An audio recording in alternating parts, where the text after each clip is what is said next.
Welcome, everybody, to another episode of The Valley, a Phoenix Suns podcast. We are coming at you live-ish right after tonight's game against the Portland Trailblazers, which I don't think you could ask for a much better game, to be honest with you. Can you even call it a game? Boys, I was going to say, instant reaction, boys. Like, what were your thoughts? I'll be honest with you. I went into this game nervous. When you're playing anyone that has a Lillard type, I'm immediately just going to be a little on edge. Anything can happen. He can drop 60 on you. Instant reactions. Again, Suns win 132 to 100. I mean, again, you can't ask for a much better start to the week. I mean, I do think it's important to realize just how depleted this Trailblazers team is right now. That said, you and I had a discussion earlier today where you're like, any team led by Dame Lillard, especially playing as hot as they are right now, is a threat any night. But really, outside of Dame having a pretty standard performance for him, it was just Suns all the way. And by the third quarter, we were really coasting. Let's be honest. There was not a moment in the second half where I felt even the slightest bit threatened by an Enes Kanter-centered team. I mean, the end of the third quarter, when you have Books, what you thought would be buzzer beater to end the quarter with 2 seconds left, lead it to a full court turnover by the Blazers to a Cam Johnson three to end it. I almost texted you guys and said, hey, so you want to go ahead and start the podcast as the fourth quarter starts? I wanted to see Damian Jones yam on the whole squad. That might be his only highlight this season. Well, I'll be honest with you. I mean, Damian Jones, I forgot to look up the date. He is a money gets guaranteed within the next week, I think, if not right around.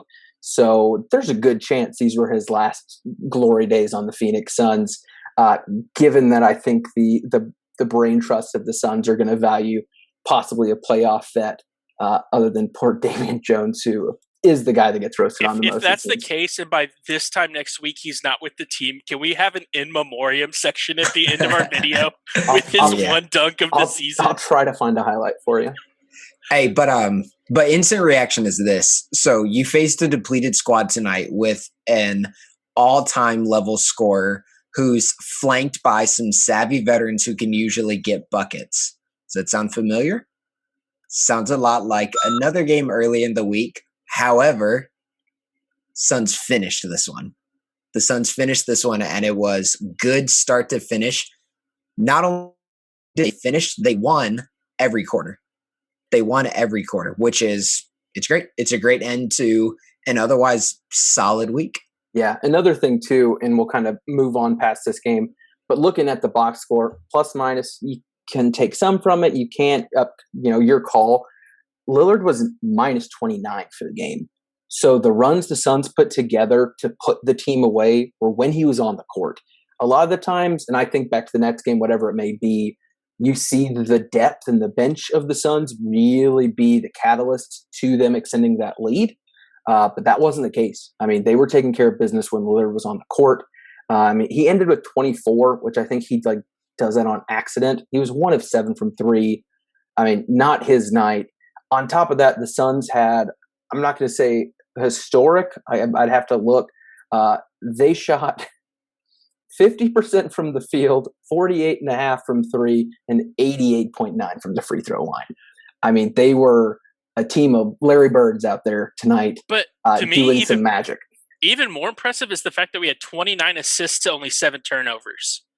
We didn't have anyone in the negatives either on the plus minus, which I don't. There was just know a complete game from top to bottom. There wasn't anybody who was a detriment tonight. There was nobody we were having to really build around. It was just a complete game, and it's so refreshing that we have a team that can put these kinds of games together. It's just so nice. And Chris Paul was 1 of 9. I know. That's the crazy thing. That first half, I think he had.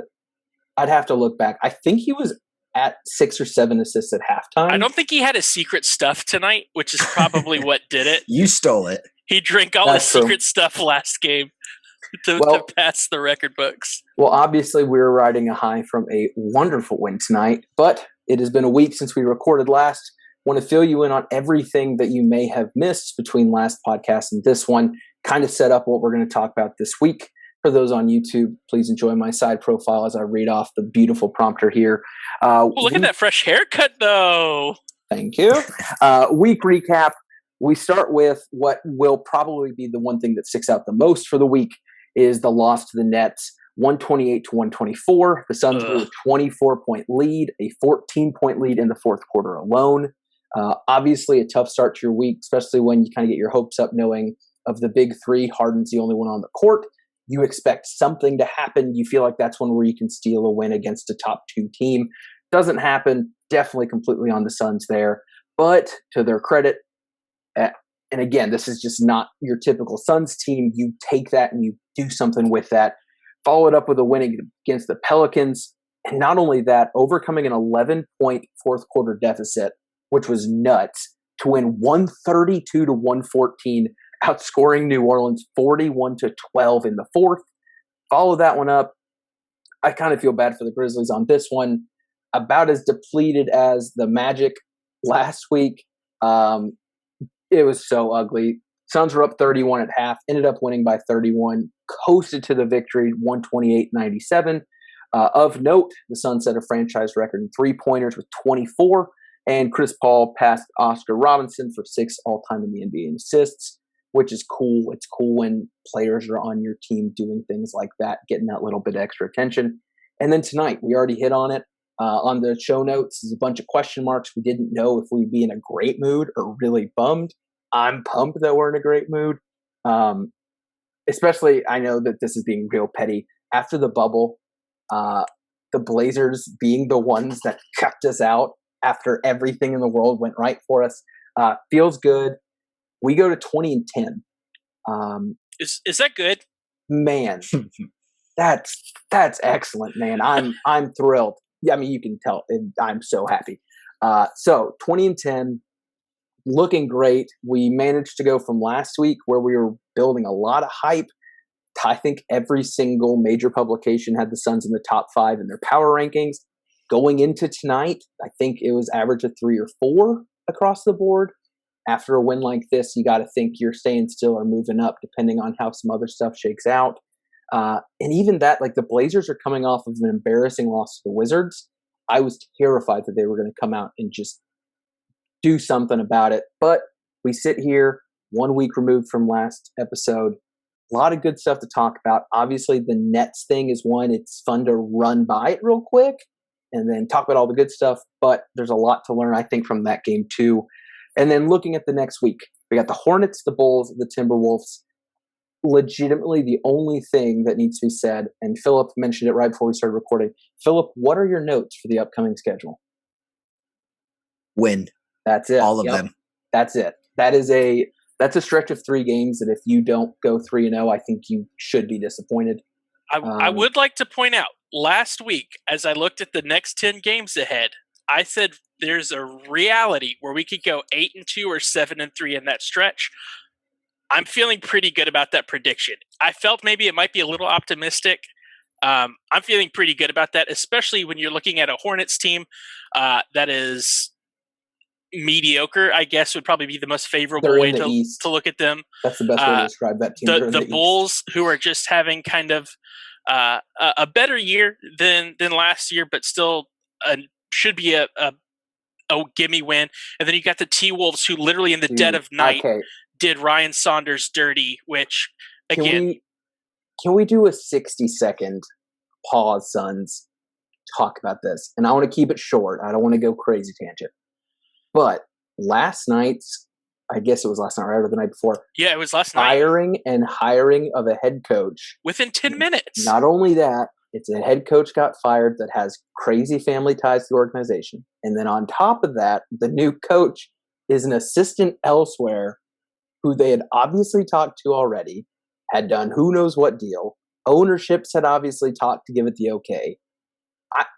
Something leaked. Like that, I am dead set that info was not supposed to come out unless they were just like, hey, we really need to get that 2-3 zone going. Let's go ahead and bring the new coach in tonight so we can work I don't know. Woj had literally tweeted. Woj had tweeted that they were going to have an interim coach for a few weeks, and then 10 minutes later, I think Shams out of nowhere was like, no, they've got a head coach. It's already done.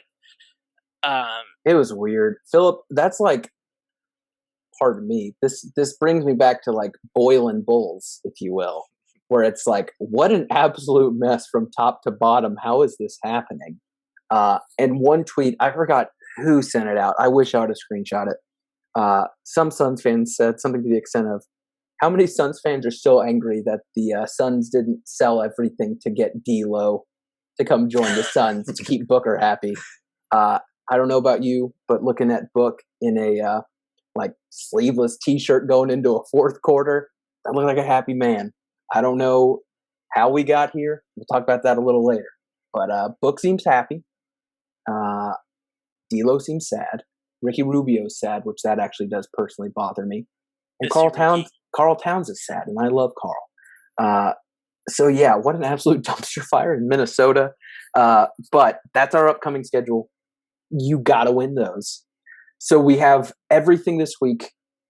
What stands out to you guys as whether it's a crazy stat, whether that's something from one of the games? Again, if I had to put money on it, I'm guessing someone's going to bring up that Nets game. What stood out to you this week in the world of Phoenix Suns basketball?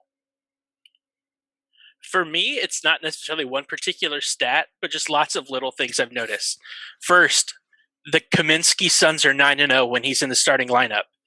Who would have thought there'd be an NBA team in the world where Frank Kaminsky's in your starting lineup and you don't lose? Love it. Even statistically, it's very clear to be able to kind of, I don't want to say negate, that's not fair. It's very clear that it's not like a, hey, because he's in our lineup for the whole game, that's the difference maker. But it still is crazy to me that a top 4 team in the West is able to start Frank Kaminsky, a guy that got cut from the Kings over the summer, and are able to do what they're doing. Again, going into Frank's game, no offense, no one's going to want to do that to any real extent. But yeah, Ryan, that is nuts. And the one time they don't start him, they lose. Yeah, but that has been great. I think that's good mojo moving forward. We talked about it some last week. We already mentioned it a little bit. The fact that we're just so deep, and it doesn't matter where we are in a game, we have a competent 5-man rotation in the game who's doing the things they need to, led by my dog Campaign, who is I've had my Twitter bio as a Campaign stan account for months, probably since the bubble, if I'm being honest. And just to see him fill the void when Chris Paul is off the floor as a 2 guard, or as the number 2 point guard, has been great. And the fact that we're winning games that we're supposed to is just so nice. My only counter to that is, I think the person leading the Suns in that second unit has been Darios Extension. That guy has looked so good at being the facilitator, because that's the thing. Cam's not a facilitator. Cam is I can get you a bucket really quick. I can take step back threes and shoot over 40%, which is still mind blowing. But being able to have a facilitator on the court who just so happens to be not a point guard has been great. And it's allowed so much to happen, and it allowed a lot of pressure to be taken off of the usual suspects. And even in those moments where going into this year, if you told me Chris Paul's off the floor, who do I see being the main facilitator? You know, Booker is your, oh, well, of course it's got to be. And I was watching through these last few wins, and there are moments where Kaminsky and Saric and guys like that are really doing a great, I mean, Etuan Moore was doing a great job tonight. Like, so many of those complementary pieces are just so good at running the James Jones, Monty Williams offense. Well, and it's been great. Got a team where Langston Galloway and Etuan Moore are at times having to fight for minutes when they could be getting healthy minutes on just about any other team in the league. We really are in a position of luxury when it comes to the roster we've built out. Yep. So, Philip, this week, what are you thinking? So, to piggyback a little bit off of what Ryan said, the bench was very good in the Pelicans second half. They were great tonight, but they were a big reason that the Suns lost against the Nets. It's the end of the third quarter when we're thinking about games that are going to come down to the wire. It's that end of the third quarter after Book comes out. the beginning of the fourth, sometimes when Book and CP3 are both on the bench, that the Suns have to be serviceable during that time. Doesn't mean they have to blow teams out of the water. But against the Nets at the beginning of the fourth, Booker's on the bench. I think CP3 was on the bench for a while, and Harden was on the bench all at the same time. And the Nets were chipping into the lead the entire time. So that's one of the difficulties with this new team and the tinkering that we've already talked about on the podcast that Monty does with his lineup. So when the cohesion is there, it looks great, like the end of the third and the beginning of the fourth did tonight. But it can also look sloppy on offense, which the sloppiness on the offensive end is what led Brooklyn to be able to chip into the lead. And then James Harden took over on, when was that? Tuesday? On Tuesday, and eventually just goes blow for blow with CP3, and the Nets wind up winning. So it's live and die by the bench. But this week you're 3-1 living by the bench, which is solid. The other thing that really stood out to me is the different ways that the Suns can attack. I like Kaminsky's starting five. I love how open the floor is with Kaminsky. But then when Crowder comes in and you have an additional wing defender, and not just a wing defender, but somebody who can switch on to a Damian Lillard, which he did a bit tonight. When Jay's on the court, everything is hard for the opponent on offense. The defense just has this stoutness to it that makes everything difficult. And when, in a game like tonight, when they're having to work hard, whether it's Melo or Dame, work hard in isolation, and then they're going to come back down the court and they're going to be expected to guard Devin Booker in the post, and Booker was banging in the post tonight. That is a difficult game to play, even for the likes of Damian Lillard. So I like that. I like that defensive-oriented lineup with Crowder in it. But then Kaminsky, it's just an offensive juggernaut when he's on the lineup, and it's an offensive juggernaut because the floor is so spread out, and you have deadly pick and rolls with CP3 and with Book. And I think that's huge too, mentioning the pick and roll, because we were both. I mean, I think we were all talking pre-podcast existence of one of the things that was killing the Suns a lot of times towards the end of games in those first few weeks is when things slowed down. Everything was really spaced out, but it turned into ISO ball. It was very much the back and forth between Paul and Booker. Let's see who can do it, and let's just ISO. And getting them in some sort of pick and roll rhythm has been incredible. And they have just been abusing people. And it's been noticeably different, I think, on that side of the floor. Yeah, and it's not just pick and roll to either get the guard attacking or a lob to Ayton. They're starting to incorporate pick and rolls into their actual sets. So there was a set that they ran against the Pelicans on Friday that they're trying to incorporate more, and I think it's most effective when Kaminsky's on the floor. So usually it's CP3 brings the ball up the floor. You have Mikhail in the right corner. Kaminsky goes to the left corner. Booker plays this really interesting game where he stays at the elbow to start. So you get an Ayton CP3 pick and roll just straight at the top of the key, and CP3 goes and attacks, and Ayton rolls to the basket. As Ayton rolls, he rubs off of Booker, who replaces CP3 at the top of the key. So now they're fanned out, and there are shooters all over the place with Ayton diving to the basket. So then you can see the options. The options are all over the place. Easy kick to the right for Mikhail, skip pass to the left corner for Kaminsky, a pivot and kick out to Booker. That is a great set that the Suns are incorporating when Kaminsky's on the floor. But later on in the game, they did it with Kaminsky, Ayton, and CP3 on the bench. So I love that incorporation of pick and roll into actual ball movement and not just isolation hunting. And it's a lot of those. What I've noticed too is it's a lot more down screens, a lot more congestion down in the middle that then explodes out to something. Yep. And I think I don't know if that's Monty. I don't know if that's an assistant coach, whatever it is. That was something I was watching, just kind of going through the YouTube channel from the NBA where you're watching kind of some of the big moments, some of the big plays. And I was like, all right, find a good one, see how it worked. And a lot of that stuff that I've noticed since Frank has been in is those screens down low. I've seen Paul set those screens. I've seen Booker set those screens. I've seen Mikhail set those screens. And it just opens everything up. And it's so easy to create mismatches when your team is constructed the way this team is. What's been interesting, too, is I feel like the Suns' front court and or the backcourt and the Nets have kind of been on a similar trajectory, right? Where it took a few weeks to really get that rhythm down before it looked finally polished.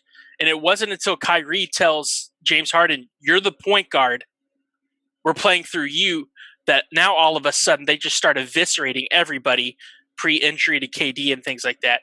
And it's almost like we're on that same track where it took almost the same amount of weeks for Book and for CP3 to figure out that rhythm. And then once they figured it out, to fine tune it in a way that it's repeatable. And I think we're starting to see the fruits of that now. And now's when you want to see that really come into swing as you make that push towards All-Star break and then hopefully continuing on after that. It's also, in my opinion, this model of success is easier to be repeated because those wins in the front end of the season in general, those were the games where we were seeing Mikhail go off, we were seeing Cam go off. DeAndre maybe would have one of those games, who knows. But like that, we've seen all of that kind of go down. Ayton obviously defensively still doing great things. Bridges the same. But we saw like Cam's shooting slump. We saw Mikhail's shooting slump. We saw Ayton's attention, whatever. And their usage rates as a whole have gone down while Booker and Paul's have gone up. And Booker and Paul are doing the things, I think we've all said this, the things they're supposed to be doing. And those are the things that lead to wins like this. And it's one of those things like Jay Crowder, for me, in my opinion, reminds me of a Suns all-time favorite, which is PJ Tucker. PJ Tucker has been a key cog in a lot of good playoff teams throughout the last few years. I love the guy. But the one thing that I think sets the two apart, in my opinion, defensively, I think Tucker has the advantage guarding guards, smaller guys, a little bit quicker. I know the Rockets would always play him as the small ball 5, but if you put him up against a true 5, he's not going to hold his own. He's sneaky, he's crafty, give him the credit. He does a very good job at his size. Jay Crowder's a man. Like, that is an all-caps boss man 99 down there for a reason. Like, what he is able to do is so impressive. And then on top of that, offensively, I think he is more willing to create for himself, to shoot in rhythm, to make things happen that Tucker wasn't able to do. Tucker was, 3-and-D personified. That is who he was. And I just see little glimpses of Crowder that kind of break that mold a little bit. He's just more creative. I love it. And I think it's such a perfect complement to the players you have. Because if you look at our defensive anchor, the times where Ayton could falter, Crowder's there. Offensively, the times where Book or Paul might get in a jam, Crowder is there. And so we're going to talk a little bit more about his importance later, but man, he's been good. And I love that he's here on a 3-year deal, an affordable 3-year deal. But yeah, this construction's amazing. And the Nets one's tough. The Suns didn't score, I don't believe, for the last 245 of that game after being up 8 points with like 3 minutes left. They absolutely choked that game away. It's one where I hope when it comes time for playoffs, you don't look back at a win that you really wish you would have had, and that's the one. But that game as a whole, it showed, in my opinion, some really big flaws that I know we were kind of talking about in our little group text. I think Philip said it, basically what the Suns did to DeAndre Jordan in the first half, the Nets did to DeAndre Ayton in the second half. And I personally, watching that game, I thought to myself, yikes, if Ayton doesn't have this, it's going to be easy to expose him come playoff time. Honestly, it was like, this could be the one thing that turns him into insert 10 other centers that can't play playoff minutes. Tonight's game, for me, was huge in kind of restoring my confidence in that. Watching him stick with Lillard, there was a play in, I think, the third quarter where he stuck with him. Footwork was incredible, turned his hips perfectly, forced a travel I mean, when's the last time you saw Lillard do that because a center kept up with him? But I thought it was a perfect bookend for me of how the week started and ended, watching Ayton get that figured out, because I think that's huge. But again, we kind of just keep jumping from player to player, and I think that just emphasizes that point of there's so much depth and there's a lot of quality on this team. And when healthy, I think the ceiling keeps creeping up, in my opinion. Again, might be being really optimistic here. The ceiling is the roof. Thank you, Michael. That is very inspirational.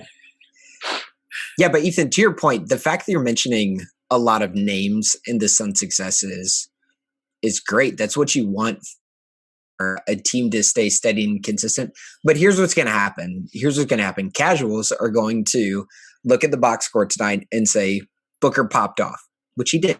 He had a great game. But Booker cooking at the beginning of the game and then throughout the end of the second quarter and into the third quarter was part of a team concept tonight that was extremely effective. Suns came out and saw Damian Lillard guarding D-Book and said, have fun isolating for the first 3 possessions of the game. So we're going to start going right at you on the defensive end. After those first 3 possessions, you started seeing the ball start to move and the ball starts whipping around. And what I loved about that was it's an offense that's not predicated on isolation, but it's an offense that can utilize isolation strategically. And it's not just we depend on Booker's isolation, it's that Booker's isolation abilities can do something for us in this game. Namely, it can start wearing down Damian Lillard, which you saw they switched to Gary Trent Jr. pretty early on in the first, but he's another guy who's been popping off for them from 3. So you're attacking his legs and making his night on the offensive end even more difficult because of that defensive weight that he's having to. It's the same reason that Monty basically said, I think it was, I can't remember if it was an interview or the ESPN piece where Monty is having to tell Booker, hey, I know you want to guard their number 1. I know you want to show what you can do, but take the break because we're saving your legs on offense. And it's that, but reverse. Like that is exactly what happened of when you're giving that resistance to their players and then punishing them on defense. Like that's tough to recover from, especially when you're down a man or 2, where you usually have a little bit more help. Yeah, but that shows the importance of Mikhail Bridges in the Suns schemes this year, because having a Mikhail allows Devin to not guard the best guard every night. And what I think you'll see as the season progresses, and something that we saw tonight, it wasn't like DeAndre Ayton was stopping Damian Lillard on all of his drives. Mikhail Bridges was fantastic tonight. Oh, that first quarter block. Oh, yeah, I think you sent that tweet, that video to us where he turned, he let him get the step, he closed as soon as he gathered, and he was there. And that's just not a normal play that most defenders can make, let alone one in their 3rd season. But that just speaks to the value of Mikhail as a whole. I think Srikar in the 3rd quarter had a tweet where he basically said, every other team must be mad that Mikhail Bridges doesn't play for them. And it's so true. I can't imagine a team out there who doesn't look at Mikhail and says, I would do just about anything to get him on this roster. But then to follow up with that play, Ethan, he blocks Lillard, his momentum carries him out of bounds, and then he beats like 6 guys down the court. He gets a good pass in transition as he's trailing the play, and he dishes to Ayton for an easy bucket. So you get a block -2, and then you get an assist +2. So 4-point swing just in that one play. And I think that's an appropriate connection to say. We mentioned DeAndre Ayton's defense a little bit earlier. I think one of the things that we might see as the season progresses, especially against teams that might be isolation heavy or pick and roll heavy, is that as Mikhail's defense goes, so goes Ayton's. Like their defense will likely be linked this year, especially when teams are running pick and roll. And tonight we say Ayton had a pretty good game on the defensive end because Mikhail had an outstanding game on the defensive end. No, that's a great point. And again, I think there's just so many good things happening. I know box score alone doesn't tell the story of a game. Booker had a fantastic game with absolutely insane shooting numbers. I do want to touch on this. It's become a big hot button topic in Suns world, especially on Twitter. I think you're starting to see some of it in the big media. We saw all-star starters get announced as well between last episode and this episode. And so obviously no Phoenix Suns made the cut. I think it was completely justified. I have not too many complaints about the starters. I think Luka and Dame probably could have been switched. Either way, though, I think it's one where both are going to make it, so it's nothing too much splitting hairs, But the question is, how many All-Stars do the Suns get, and who are they? I don't want to go into this too much. I do at least want to give the overview numbers for those listening that may be curious. Chris Paul right now, 32 minutes a game, which is right in the sweet spot that Monty wanted. Not important, but it makes me happy. Field goal percentage, 49%, little over 49.5. Shooting about 40% from three, which is 39.8. If you're curious, both of these are above career marks, or career averages, excuse me. He's a 47% shooter, typically 37 from three, so efficiency has been great. 17 points a game, not quite career average, but the numbers that are just absolutely insane to me, 8.5 assists a game to only 2.3 turnovers. And then on top of that, averaging almost 5 rebounds a game, shooting 97% from the free throw line. Just absolutely absurd. And that, honestly, that number is absurdly high and is an outlier. He's an 87% free throw shooter in his career. So he's obviously incredible, but 97, just nuts. And then Devin Booker, such a slow start to the season. A lot of people were kind of quick to talk about Mikhail and Cam and whoever are kind of picking up what Booker's dropping. That obviously is not needed anymore. He's right now averaging 24 points a game, above career average. And weird numbers, kind of going back to the anti-Chris Paul, 49.3 from the field, 37% from three, which, Philip, I know you're not the huge Suns crazy stat nerd, whatever. But if I told you Booker is shooting 37% from three, I think the general NBA fan would say, oh, that sounds about right. Or even maybe, oh, that sounds a little low. 3-point shooting champ in the All-Star weekend, known for hitting a lot of those shots. He's a 35% career 3-point shooter. It has been something that didn't quite translate from Kentucky like a lot of people thought it would. A lot of people thought he should be around that 40 mark. It's moving up every day, which is great. But free throw percentage, following last season where he set, I think, a Suns record for best free throw percentage ever, right now at 84%. Not bad. Not even career average for him. But just overall solid, 24 points, 4 assists, about 4 rebounds. And defensively, there's no magic box score number I can throw out. But defensively, I think it's been very clear a big step from last year, which was a massive leap from the year before. So both of these guys, there's not really much you can throw at them in terms of like, what's your big con? What's your reason from keeping them out? The only thing I could say is because both of them are so good, there hasn't been one that just stands out. Like if you ask the, a general media person, hey, the Suns are incredibly successful this year, having a great year. Who is the reason why? I think it would be a coin toss. People saying Booker, people saying Chris Paul, some smart Alex saying James Jones, which might have some credit there too. But if you guys had to put your money on it, we're going to find out just in a few days how many Suns make the All-Star game and who are they? Ryan, what are you thinking? I mean, ideally in a perfect world, they're both going, but with the Suns' luck, I mean, Devin barely scraped in for his first one, so to expect getting 2 slots is, I think, a fever dream at this point. I think we get one, and I think it'll be Chris Paul.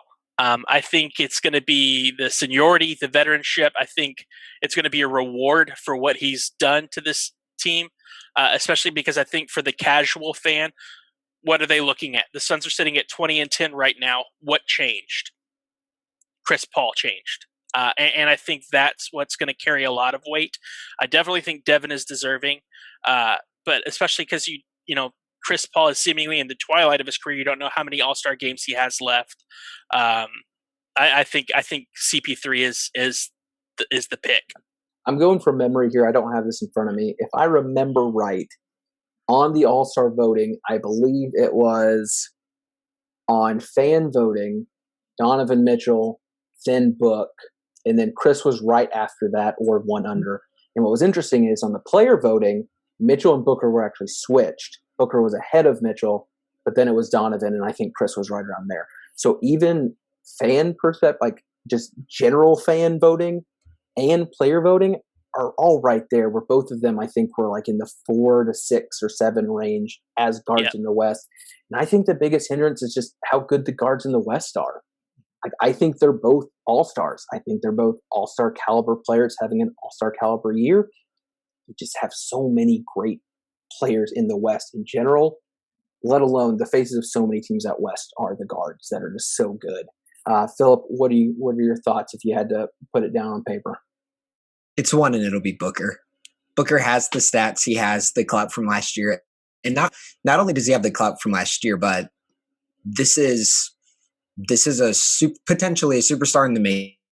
He's a star in the league right now, and he is statistically at least leading his team to a significantly better record than expected, secure in a playoff spot right now, flirting with the Clippers for top 3 in the West, which is pretty nutty to say. And I think Booker's just the easier choice. And I get saying, like, how many great seasons does Chris Paul have left?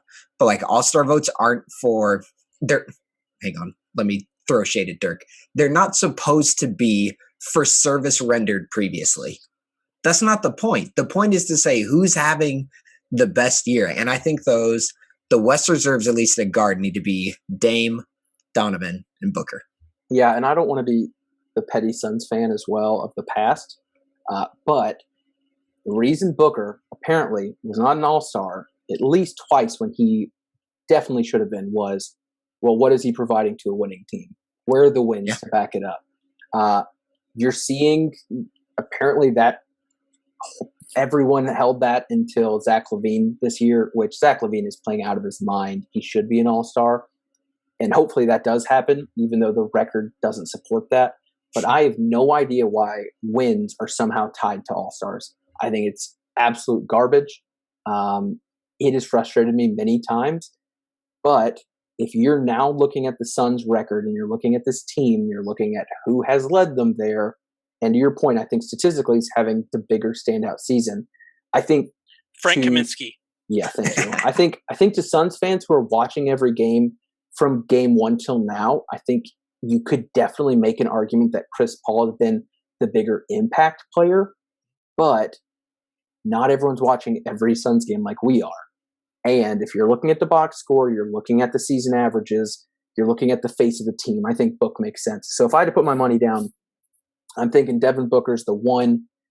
Though, I mean, who knows? Chris Paul will be there. He's involved. He's Mr. Player Association Prez. He'll be doing his thing. But I think general consensus is 1. I think that is going to be it. There's no way there's 0, which that alone makes me happy. After all the years of fighting just to get Booker in, knowing there'll at least be a Sun on the All-Star team in the West, like, that's pretty great. So, boys, to end it, I gave you this prompt ahead of time so you could get this all put together, not throwing you on the spot here. But one of my favorite Suns Twitter friends, I don't know if friends is allowed to be said because, never met the guy, but gone back and forth. Jordan Karchner had a tweet earlier this week that stood out to me, and I enjoy thinking through it. I thought it would be enjoyable for you guys too as well. I asked Jordan if it was cool for us to do this. He said he's excited to hear some other people's perspectives. So the question was this. I believe the Chris Paul trade is the obvious number 1, but how do you rank these other James Jones moves in order of importance? If you think one of these is ahead of the Chris Paul trade, or if I'm missing one, feel free to tell me that as well.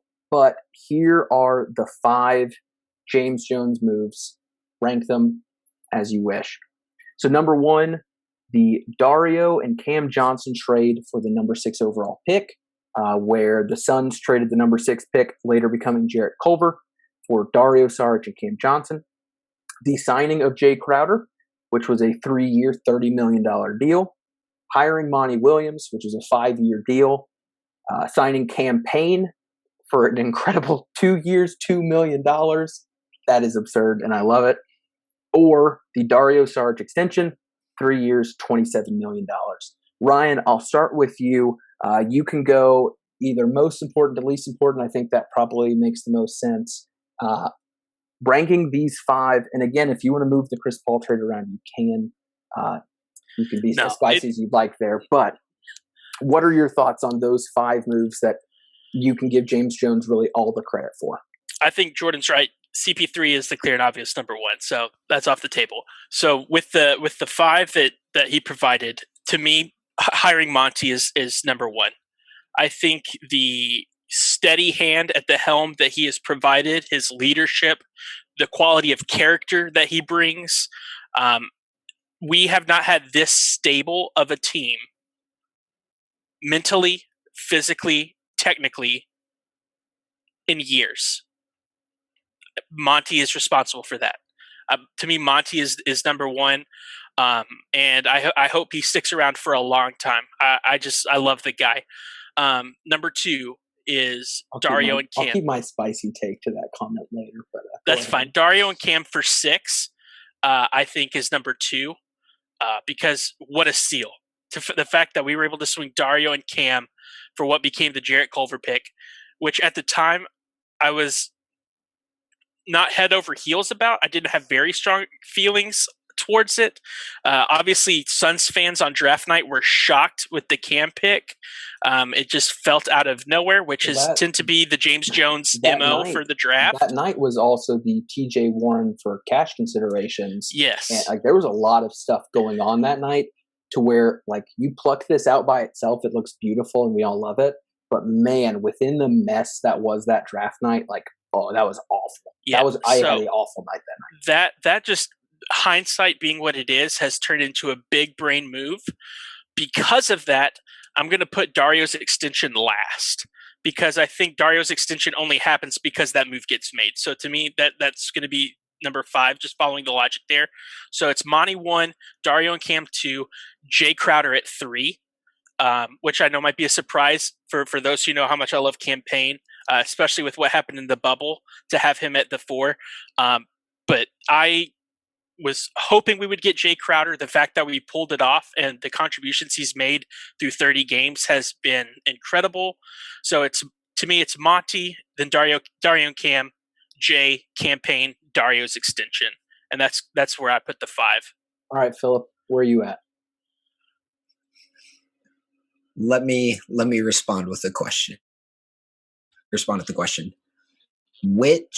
was the most important move in establishing the Warriors dynasty? Drafting Steph, drafting Clay, drafting Draymond, signing guys like Iggy and Livingston to good, affordable deals, or hiring Steve Kerr? Steve Kerr. The answer is E, all of the above. It has to be the combination of these.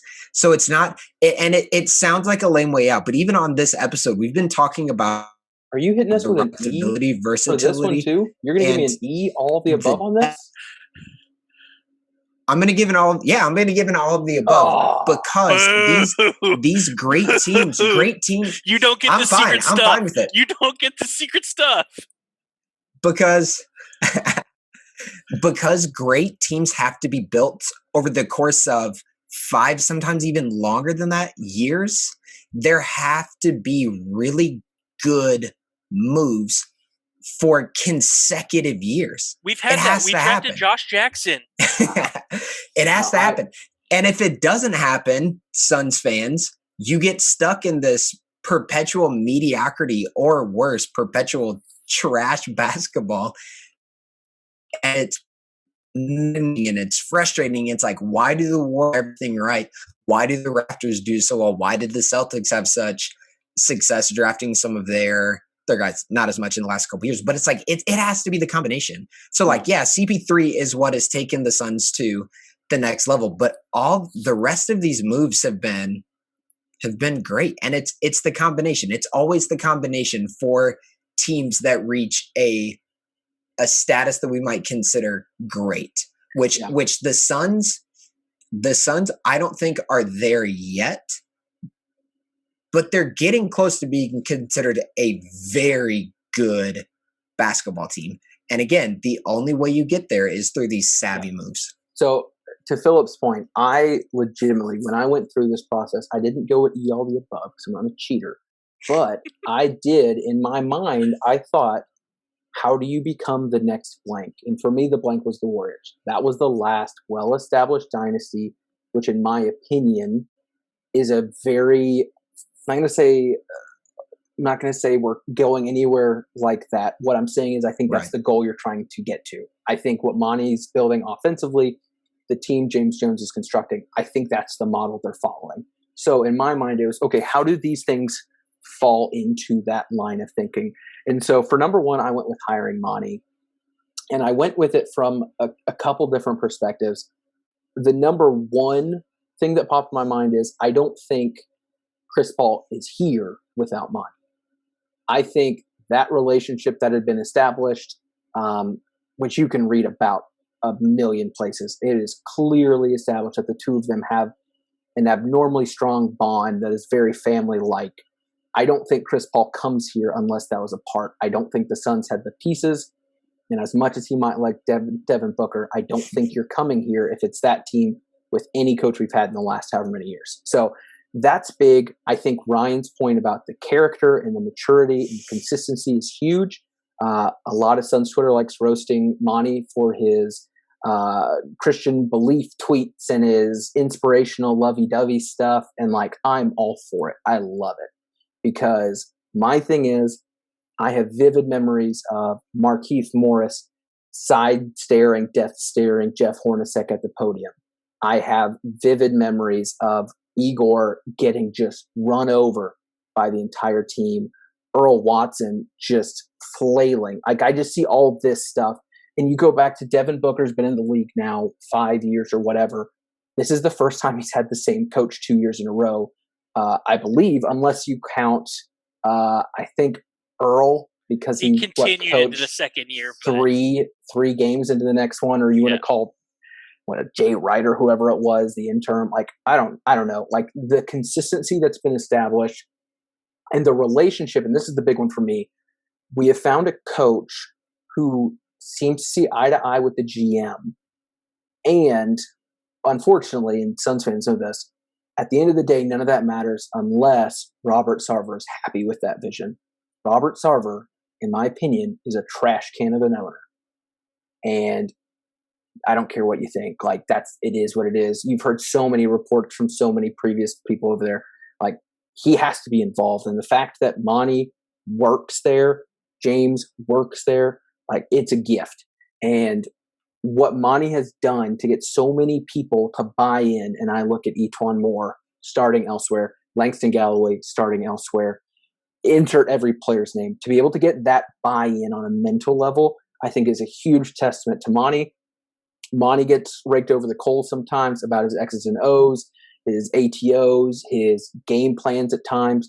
And I'll be honest with you, I'm okay not having a Brad Stevens mind if it's coming in the same body that has all the intangibles that Monty has to be able to keep this thing together. Going back to the Warriors analogy, Mark Jackson was not going to be that guy. Steve Kerr was the guy to unlock whatever that magic was. Who knows how that was done? There'll be 50 books about it in 20 years. Phil Jackson, so I'll be honest with you. But Monty had it. And then going back to the Warriors thing, looking at Steph, looking at Draymond, Clay, whatever, being able to maximize your draft assets and get players in on the cheap that are going to become contributors to the long term. That's why I go Dario and Cam for number 6, because you got an established player who was young, who you could hopefully convince to stay, which we did, in Dario, who I think will be the heart and soul of that second unit for the foreseeable future. Someone personality-wise that's okay being on that second unit and doing that. And then Cam Johnson. who has absolutely blown away everyone's expectations of what we thought we were getting out of that North Carolina 28-year-old. Yeah, I owe Cam a big apology because Ethan will remember I had some not nice things to say about that draft pick, and every time he plays, I stand corrected on my misjudgment. But I think that's most of at least the vocal Suns fandom on Twitter had very similar reactions. So Cam, if you ever somehow hear this, I sincerely apologize. So my next one, and I think this is where I might differ. My number 3 is actually Darios Extension, and it goes back to my Warriors train of thought. I see so many players there that were better than their contract said they should be. And when I look at Dario, who is over 3 years making less money than Jay Crowder at, 7 years younger, 5, I don't know, that is a young player going into a good contract who is going to be there for 3 years, contribute, and have a very solidified and important role. In 3 years, $27 million, that's incredible. That's a contract. You look at a playoff team and say, how do they have so many good players here? This doesn't make sense. And you look at a contract like that and wow, that was it. How you get things like that are huge. Campaign, honestly, is an exaggerated version of that. That was one where you pulled someone out of the depths that wasn't playing and plucked them in and hope it worked. To his credit, it did. But Saric is one who could have gone elsewhere, who could have gone looking for his money, and you have built something that he wanted to be a part of. I think that's incredibly impressive. My mind, just on the finance side, almost put that at 2 because I thought that was so big. And I really think that that's going to pay off huge because he really seems to be coming into his own. Sixers fans loved him for a reason. He had something there that Philly wanted, and he had seemed to lose it, and it looks like it's coming back. Makes me so happy. 4 and 5. I went Jay Crowder at 4. I'm pumped that the Suns signed him for 3 years. I think that's huge in trying to form that consistency and continuity for some playoff runs, not just this year, but next year. And then what happens if Chris Paul stays for less or leaves after he takes his option next year, which he definitely will because no one says no to $40 million. And Crowder is just such a good person to have around when it comes to teaching these young players about what you have to do to be an NBA player and the playoff experience he brings. I mean, he's done it for, I think, 18 different teams, but he has that experience. And he's that dude in the playoffs that you can throw on LeBron and Giannis, and that is you can't pass it up. Ryan, I know you love Campaign.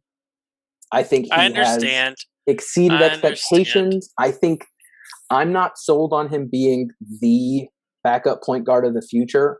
I hope that happens. I don't see it yet.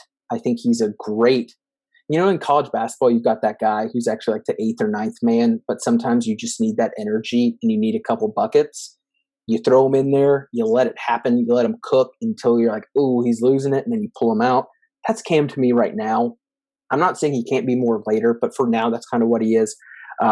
Financially, though, my goodness, you look like a genius when you pull that off. So props to him there. But I think the best part about this is that all of the above answer makes me happy because that means all of these things are really good.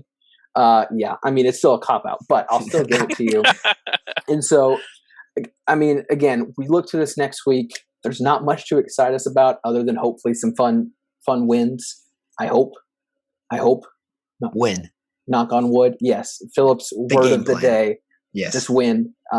There shouldn't be anything tricky going on in the locker room in terms of game planning these next 3. It's do what you're supposed to, get 3 wins, ride a nice little high into a break. So hopefully we see that happen. 20 and 10. I couldn't be happier. Tonight's win, couldn't be happier. Guys, anything else to add before we wrap this one up? Philip, I just want to say going into this next week, I hate that we're at odds being the Bulls boy that you are, and hope that you can still judge what happens rightly and fairly in the coming days. Hey, you're just going to be really impressed when Zach LaVine scores 45 shots on 46 or 45 points on 46 shots. You're going to be like, wow, what a player. What a player. Oh, wait, is Donovan Mitchell on the Bulls now? Oh, sorry. You said Zach LaVine. My bad. Yeah, no, for sure. Yikes. No, guys, enjoyed it. I hope we continue to, we're going to keep recording on Monday nights. I hope the Suns keep playing on Monday night and winning, so we have some excitement going into this, because boy, it feels good. Eventually we're going to get stuck recording right after a Nets loss, where we'll all have to take a little extra time to mentally prepare. But guys, it's been fun. Thank you for doing this with me once again. If you are listening and you want to follow us, we are now officially on Spotify, Apple Podcasts, whatever that's called. We're on Google now. That got approved earlier this week.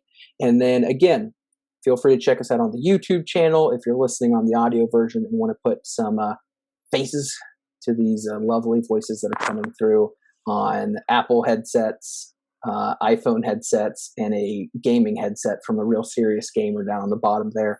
Razer, hashtag not an ad, hashtag not a sponsor. On behalf of Philip, Ryan, and myself, thank you for listening to the Valley Phoenix Suns podcast.